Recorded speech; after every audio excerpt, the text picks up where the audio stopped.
I'm standing next to the 2024 Mercedes-Benz eSprinter van. And while it's not going to fry a synapse like some of the supercars we usually bring you, I think it's one of the most important vehicles we're going to feature on the channel this year.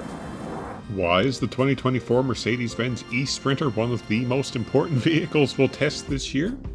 Because, unlike the Porsches and Ferraris we test, or even mainstream stuff like the Accord and Camry, just about everyone interacts with a Sprinter van at some point or another. Think about the number of packages you've had delivered in the last year through FedEx or Amazon or all those types of services. Nearly every single parcel will have been in a Sprinter van at some point in its journey. For its ubiquity in commerce then, we think that makes it one of the most important vehicles on our channel this year.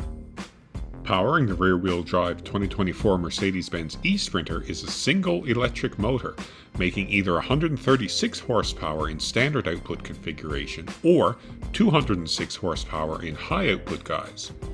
We drove the latter in and around environs of Southern California, where we found acceleration to be robust enough for city driving, even with 2 passengers and an extra 200 kilos of payload in the back. Now this thing is obviously not going to challenge for any pink slips, but it will be more than enough for most delivery drivers to slip into that hole in traffic and make the next exit.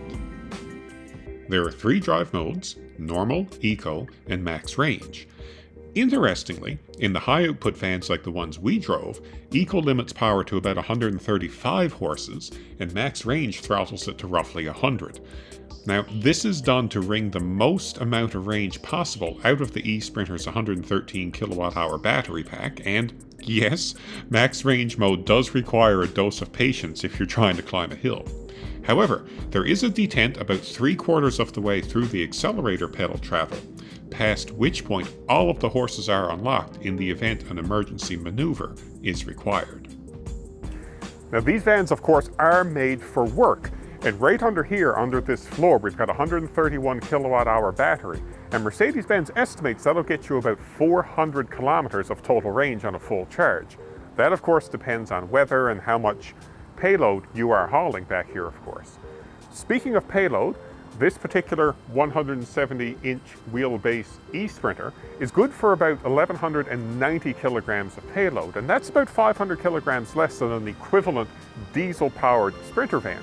So if you're a fleet manager watching this, make sure to put that into your calculations before you sign on the dotted line. Mercedes-Benz has taken care to make sure that anyone who's switching from a diesel-powered Sprinter to an electric eSprinter aren't going to have to re-outfit all of their vehicles. These fittings back here, Mercedes says that anyone who currently has a diesel Sprinter can take all of their outfittings, whether say you've got something for a electrical supply company, plumbing supply, even just a plain delivery van, and it should all fit right into here. Fleet managers love when they don't have to spend a lot of extra money, and this is one way that they can achieve that goal.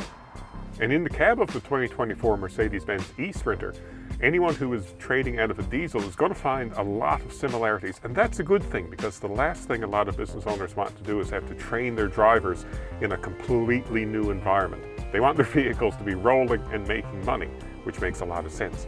You've got your N-Box system here, which in this case has navigation and can be programmed to take you around to the EV chargers, if that is what you're looking for. You've got clear controls up here. You've got your paddles, which here don't control any gears, of course, because that's an electric motor in the back.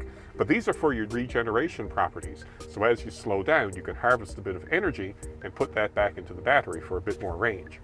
Elsewhere, you've got some storage up here. You've got some storage here in the dash. And there's also some USB ports in there. Lots of cup holders to keep you hydrated and pretty clear controls for your ventilation. The seats are also all-day comfortable. How does this compare to a comparable diesel Sprinter?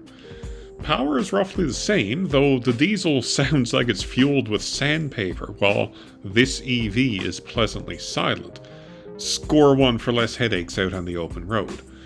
Payload takes a beating, shrinking by roughly 500 kilos to a maximum of 1,190 kilos in this 170-inch wheelbase high-roof van that we'll get here in Canada. And then there's the price. The standard output eSprinter will be $97,990 plus fees, and the high output, the one we drove and the one you'll want, is $99,500 plus fees. That's roughly 30 grand more than the comparable diesel-powered Sprinter, so fleet managers are going to have to sharpen their pencils before opening the company's checkbook. However, from build quality, thoughtful touches, and the specter of massively reduced operating costs, there is a lot to like here, so we think the 2024 Mercedes-Benz eSprinter could make a lot of sense in certain fleets. In other words, there's a really good chance your packages will soon see one along their journey to your front doorstep. For Driving.ca, I'm Matthew Guy.